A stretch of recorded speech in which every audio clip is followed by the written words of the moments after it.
Nós estamos vivendo uma época no Brasil em que, depois de uma abertura política e também uma abertura comercial na década de 90, nós temos agora um sem número de leis, um sem número de legislações cada vez mais levando o empresário a se obrigar a determinadas práticas dentro da empresa, e uma dessas práticas são as práticas anticorrupção. Essa é uma tendência mundial. O Brasil encampou esse entendimento na lei antilavagem e também encampou esse entendimento na lei anticorrupção no ano de 2013, e agora no ano de 2015 regulamentou essa lei anticorrupção dizendo o seguinte: as empresas que têm algum tipo de contato com o setor público ou as empresas que têm algum tipo de contato com multinacionais, elas necessitam programas de conformidade internos, ou seja, elas necessitam de medidas internas para se adequar à lei anticorrupção e assim poder, para que elas possam ter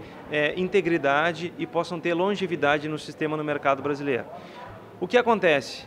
É uma tendência mundial e trouxe para o Brasil praticamente hoje um imperativo do mercado, que as empresas elas tenham programas de conformidade interna. Ou seja, não é mais agora simplesmente uma novidade de lei, mas é um imperativo do mercado. Hoje, uma empresa que contrata com a minha empresa, ela necessita que eu tenha um manual de conduta, ela necessita que eu tenha um programa de treinamento dos meus colaboradores.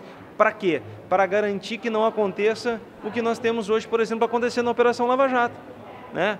Para exigir que isso seja preventivamente reprimido e não para que aconteça o que está acontecendo lá. Se essas empresas, se hoje as empresas tiverem cada vez mais os seus programas de conformidade bem feitos, bem elaborados e bem cuidados, certamente a tendência é que nós tenhamos cada vez menos corrupção no Brasil.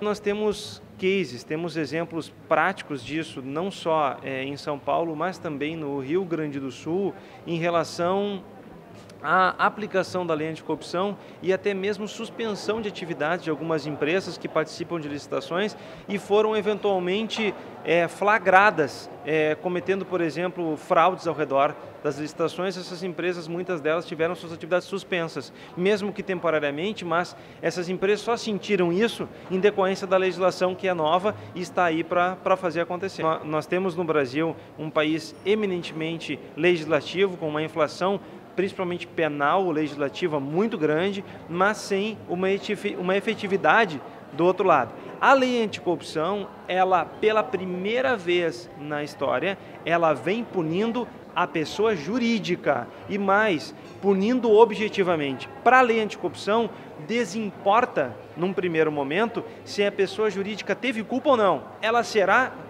terá suspenso as atividades e depois se averiguará, ao contrário do que normalmente acontece. O direito penal, por exemplo, não trabalha dessa forma. O direito penal primeiro averigua, para depois condenar e poder depois ter uma pena. A lei anticorrupção não faz isso. A lei anticorrupção ela determina a responsabilidade objetiva da pessoa jurídica. Ou seja, é uma mudança de cenário bastante importante, eu acredito.